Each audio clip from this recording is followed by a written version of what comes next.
solve 2009 IIT JAM question paper. Question 1. The raised area adjacent to a stream channel that is produced by frequent flooding and overbank deposit. Options are your crevasses, point bar, levee and oxbow lake. And answer is levee, right?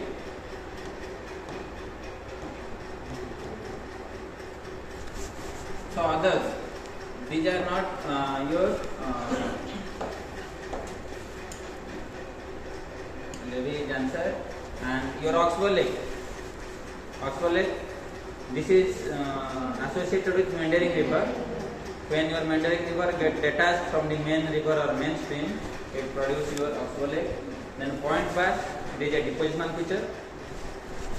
In river, you will find this a depositional feature, or in case of even meandering river, you will find erosion in outer bank and a deposition in inner bank. So for question 1, and crevasse, this is associated with ice or glaciers. So option C is right answer. Coming to the question 2, the following two figures 1 and 2 show outflow patterns on flat ground. What are the correct interpretation of structure in 1 and 2? Whenever you will find this kind of figure, then try to match. Joining bed 1 to bed 2, same nature. Then similarly joining the other bed, we can join the bed. So if we can join symmetrically to the other, then that indicates a fold. If we cannot join symmetrically, then that indicates a fault. Or when there is overlapping, that also known as your fault. So if you try to join black to black, then this gray to gray, then there is overlapping of joining in different litho units. So this figure 2 indicates a fault. So for this question, option 1, that is fault. Second, that is a fault. Also option your option B, that is your correct answer. So first one, this is your fault, and second one, it is your fault. This is a straightforward question, but with respect to your contour, with respect to contour, you can also expect questions whether this will be a fault or that will be a fault. In case of fault, so this kind of a pattern you will find in non-plunging faults. Being these layers are not closing, we will find this kind of contour patterns in case of your non-plunging faults. So regarding with respect to your contour marks, we can also get which could be a fault or which could be a fault. Though we have solved this kind of questions in class, again we will brush this one after your completion of this JAM question series. Okay, so next, coming to the third, if the Reynolds number is greater than your 2000, then the flow regime is turbulent. Normally, we know there are other lamella, then turbulent, then transitional. With respect to Reynolds number, anything which is less than 500, that is your lamella.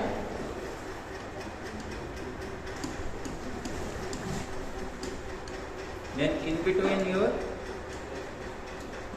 500 to 2000, this is your transitional flow regime or transitional.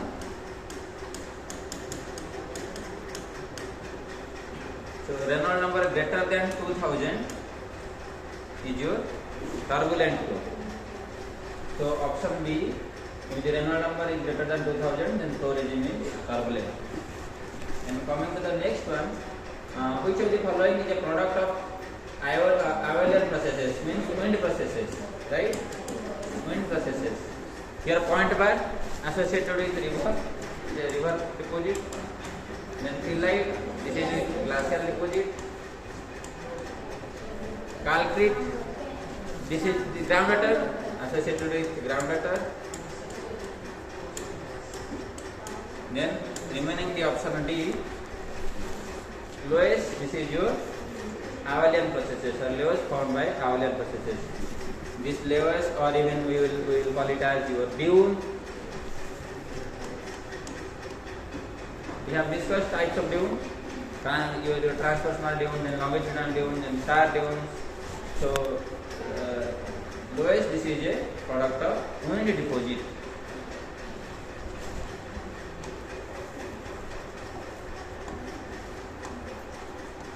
Which one of the following suggests the presence of unconformity? Unconformity, we know it is due to conglomerate, or it is basal conglomerate. So you will never expect your gauge or cataclysite or even myelinite in case of your unconformity. Myelinite, cataclysite, these are shear zone rock type associated with faulting or even shear zone rock type. Shear zone rock. And your gauge, this is associated with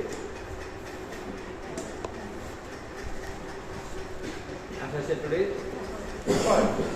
So option D, basal conglomerate, that indicates presence of your unconformity. Then coming to the next question, here given an igneous rock contains SiO2, Al2O3, Na2O, K2O, FeO, MnO and other oxides, assuming that the degree of freedom is 2, the number of minerals present in the rock. Right? So we know your phase rule P plus F is equal to E plus F is equal to C plus 2. Assuming degree of freedom it has given 2. Then the question is asking for number of minerals, number of phases, number of minerals, so number of phases. Components given 1, 2, 3, 4, 5, 6, 7, 8. So your phase, that will be your how many number of components? 8 number of components. Question is asking for how many number of phases. It will be 8 number of phases. 2 cancel out. So suppose this is your now P is equal to C plus 2 minus F, that is equal to C plus 2 minus 2. So phase is equal to number of your components. So component given 8, so your phase will be okay. So option B. It has preferably mentioned the degree of freedom. It is 2. And the rock type given is your igneous rock. Mostly in your experimental petrology, we restrict ourselves degree of freedom to 1.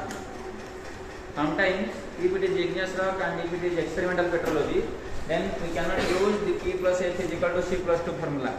We can use that time P plus F is equal to C plus 1. This variable cannot be 2 in case of your igneous petrology. But here it has given or preferably mentioned that you have to use degree of freedom 2. But in case of your metamorphic rock, straight away we can use your P plus A is equal to C plus 2, as most of the metamorphic rocks are your formed in natural processes.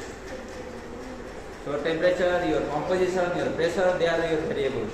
But in case of an igneous rock, we cannot increase pressure. We mostly use 1 bar pressure, right? So therefore, this C plus 1 we use generally in case of igneous petrology or experimental petrology. But in metamorphic petrology, we use P plus F is equal to C plus 2. Okay. So for that question number 6, option B is your correct answer.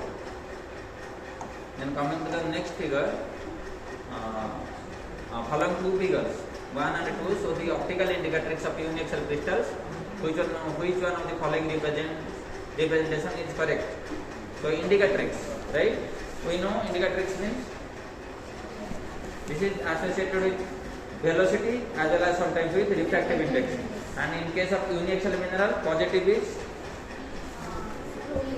positive. In case of uniaxial mineral, we know uniaxial one optic axis, and your minerals crystallizes in your tetragonal and hexagonal system. They are your uniaxial minerals. So uniaxial minerals, it is your uniaxial positive or uniaxial negative. In case of positive minerals, your O ray, velocity of O ray greater than velocity of E ray, or your omega, this is your refractive index of O ray, less than epsilon. So your omega less than epsilon. If you look this figure, this is your omega and this is your epsilon. So your omega less than epsilon. So mineral figure 1, this is your positive. And in case of your negative minerals, your E ray, velocity of E ray greater than velocity of O ray, and your omega is velocity of E ray and omega greater than your epsilon, and you can find it out, omega greater than epsilon. So this is your negative. This figure also known as Broadlet, and this one is your Goblet. So looking at your options, we will find first one is positive, second one is negative. So correct option is figure 1 is positive or uniaxial positive, and figure 2, that is uniaxial negative.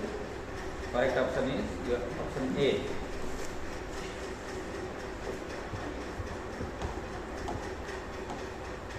Now silicate structure and minerals meshing. These are easy questions, right? Nesosilicate, first one, this is your olivine. So nesosilicate P23. Cyclosilicate, this is your beryl. Pyrosilicate or your sheet silicate, that is your muscovite. Then tetrosilicate, this is your quartz.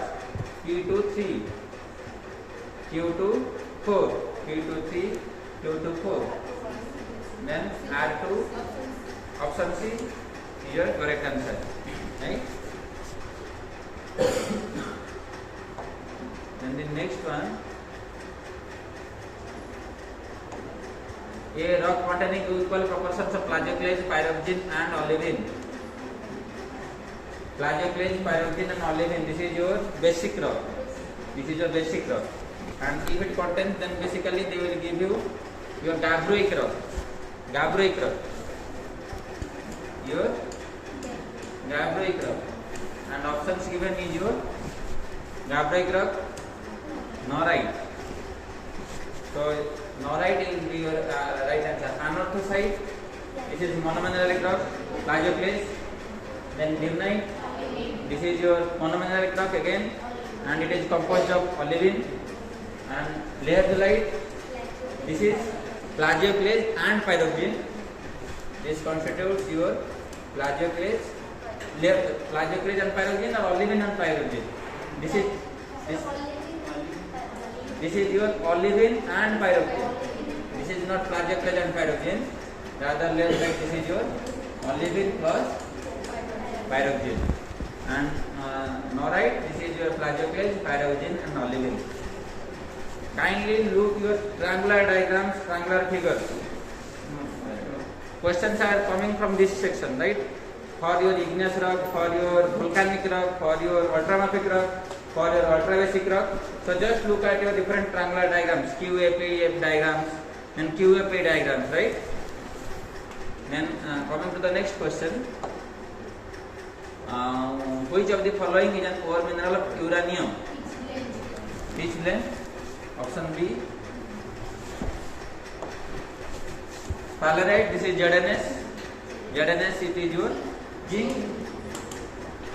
Then cassiterite, this is your tin. SNO2. SNO2, this is your tin. This is your zinc.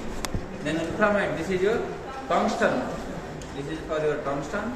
So pitchblende is your this is right answer. Actually, let me to tell you my own story. In GSI interview, I could not able to answer this particular mineral's name and its composition. It was very embarrassing. In the first question, what is the composition of cassiterite and what is it mineral? I could not able to answer. I told them your cassiterite is your copper bearing mineral, and it was highly embarrassing at that time. So next, which one of the following minerals is characterized by black streak? Black streak, last class also we have discussed with respect to streak. Magnetite, this will be your black. Then your hematite, characteristic, this is your cherry red. Then sphalerite, this will be your brownish tint, right? Reddish brown to your brownish. Then malachite, it has its own color. It's green color or tints of green. This is green. So magnetite, that mineral is characterized by black streak. Then coming to the next, in igneous rocks, graphic texture is formed. Graphic texture, it is simultaneous crystallization. That is your eutectic. This eutectic also known as your easy melting or easy crystallization.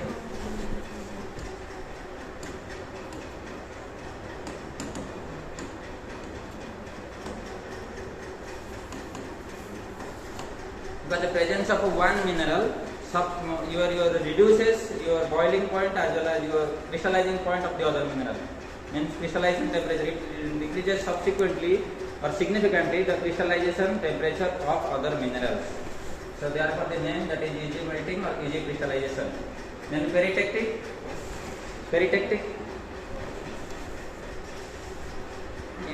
In case of your critical point, triple point, these are not associated with your different textures, but we can find peritectic. Reaction textures. Peritectic, we know, we will find it in case of minerals like your periclase, then olivine, instatite, and your SiO2 or silica. Your periclase, that is your MgO, then olivine, that is your Mg, SiO4, then your instatite, that is your Mg2, SiO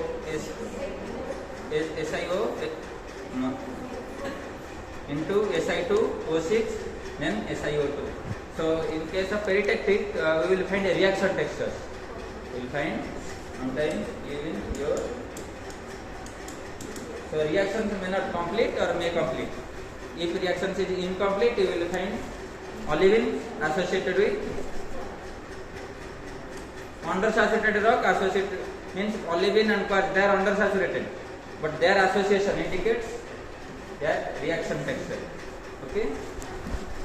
So for answer, igneous rock graphic texture, it is your eutectic condition, and graphic texture, granite basically shows this graphic texture. Therefore, the varieties of granite is known as graphic granite, which shows your graphic texture. Then, which of the following is formed as strong waves? And it is your Hamosutra stratification. It is your Hamosutra. Herringbone, it is tidal. This is your tidal environment. Then antitunes, your lingual ripples. These are ripples are current action. You will find your ripples, basically your current action, right?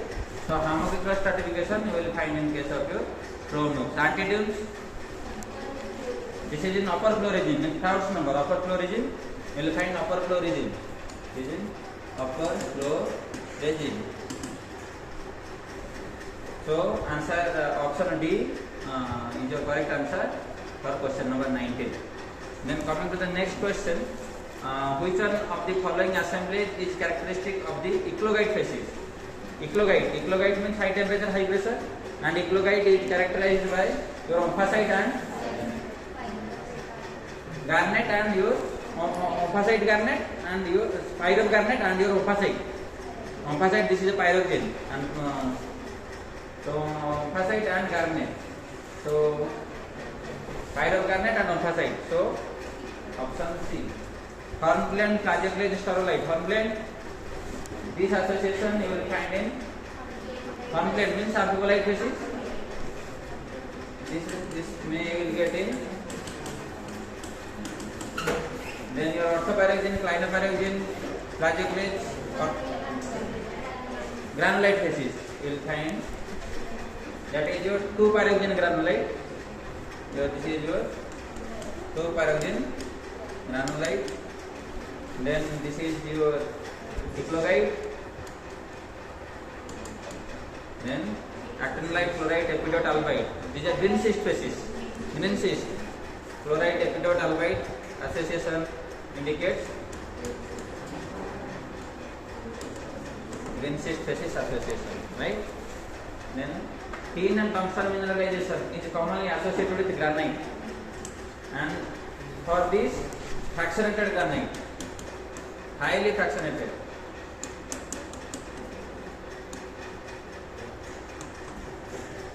Highly fractionated, you will find your tin and tungsten mineralization in associated with granite, right?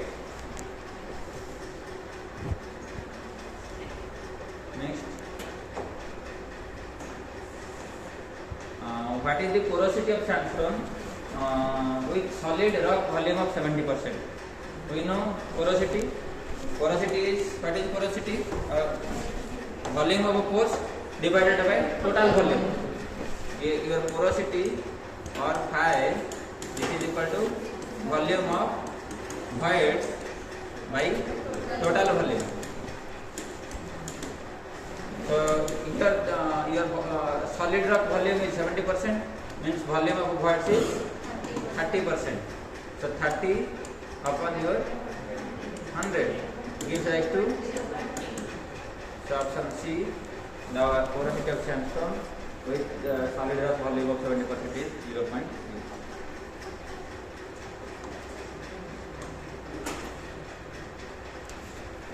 Which one of the following fault type is developed if the intermediate principal stress sigma 2 is vertical? That is, sigma 2 vertical means we know strike slip fault. We know strike slip fault. It is your with respect to Anderson's theory of faulting.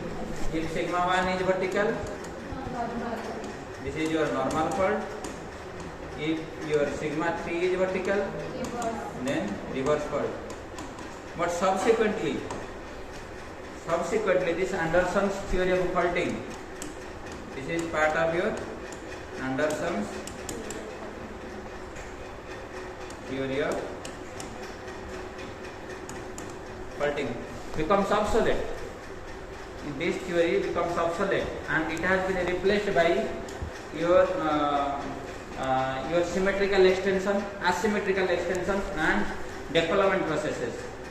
Because why this theory becomes obsolete? We know in case of a normal fault, usually your fault angle is high. In case of normal fault, normally, suppose this is a normal fault,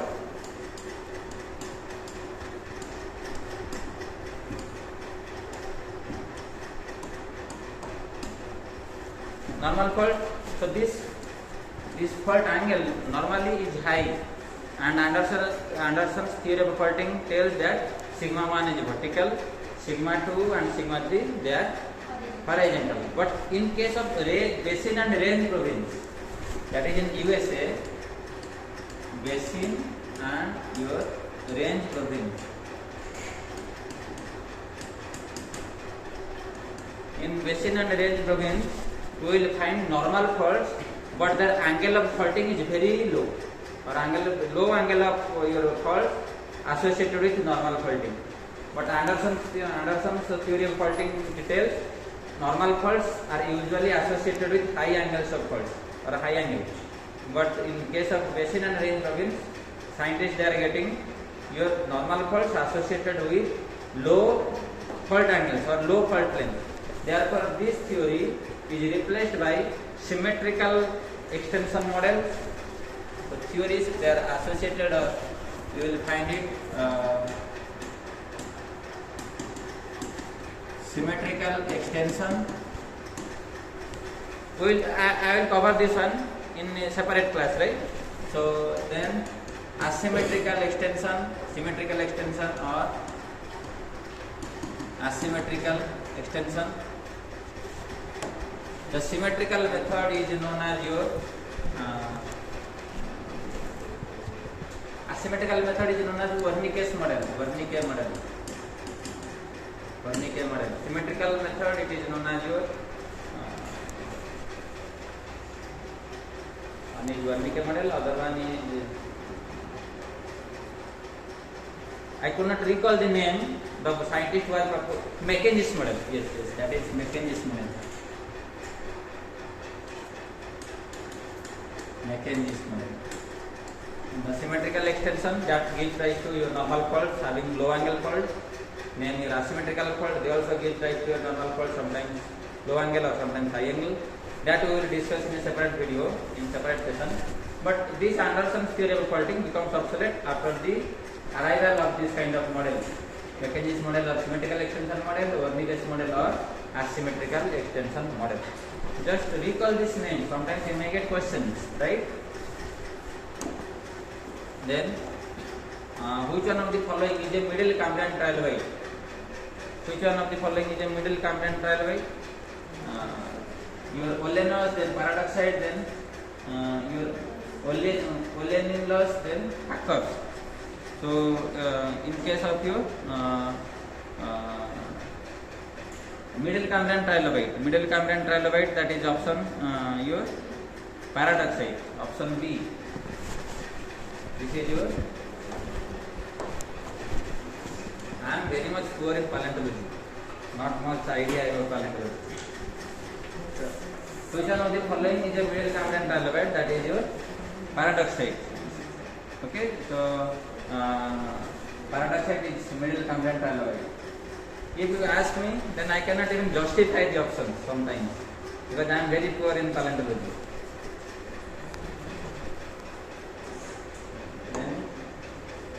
Which one of the following is a lower Gondwana flora? Lower Gondwana flora, Gongnammopteris, Glossopteris, and this Phylophyllum, then Protozamites, these are your upper Gondwana. So option A, Gongnammopteris is your lower Gondwana flora. Then coming to 26. Which one of the following stratigraphic unit is marine in nature? This is Umaria. We have also discussed in class. Manendragarh, Umaria, these are your marine excursions. These are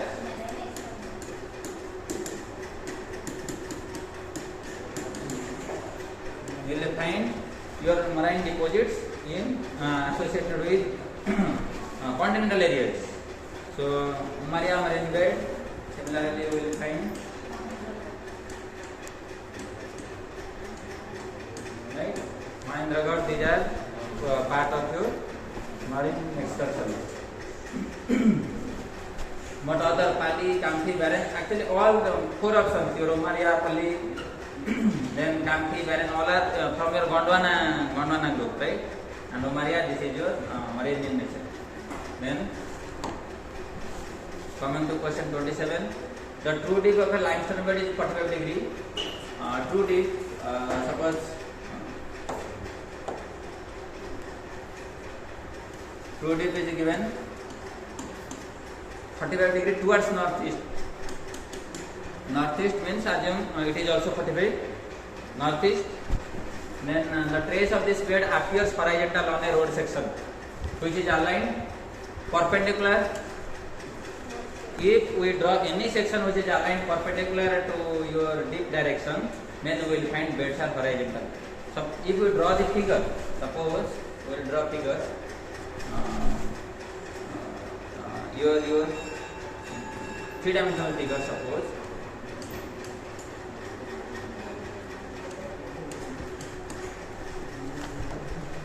suppose these are your beds.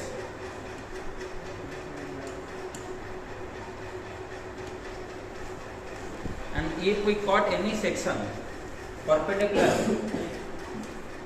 or parallel to your strike section, then we will find beds are horizontal. Beds are horizontal. So the 2D of limestone, and then the trace of this bed appears horizontal in road section, that is aligned. The road section means perpendicular to northeast. So this will be your northwest, and this will be your southwest. So northwest as well as your southwest, if we draw, then we will find beds are horizontal. So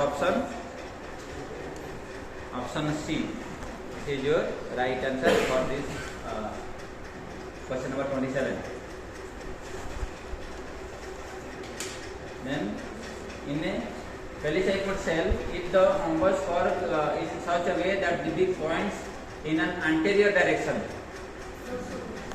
In case of your anterior direction, this is your proso-guided. This is your proso-guided. If it is posterior, then your ambo directed towards posterior direction, right? It is towards your anterior direction. Then ortho means symmetrical. It is symmetry. Then spiroguided.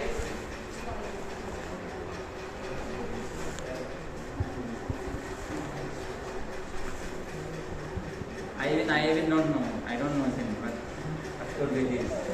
Okay, so coming to the next. So your option B or your proso-guided, right? For this particular question. Though I can guess, but I don't want to reveal. So this is just like instead of knowing the right answer, I am just guessing the answer. Then coming to the next 29. Muth-Quartzite, it is characteristic of Devonian. Muth-Quartzite, Devonian. Tipon sandstone, it is of Miocene. Then Catrol.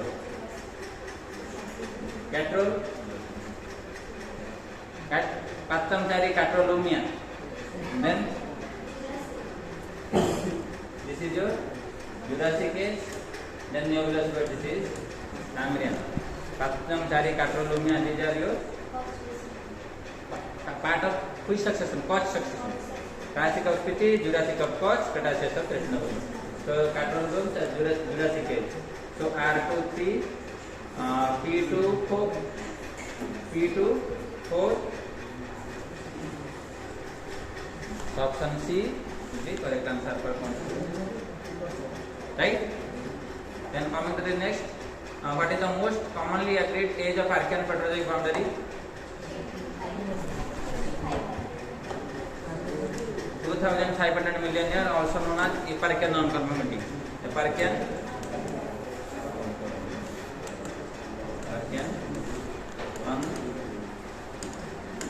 non-conformity. 570.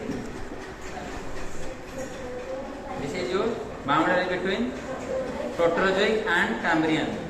Proterozoic-Cambrian boundary. Or may question as Proterozoic and Paleozoic.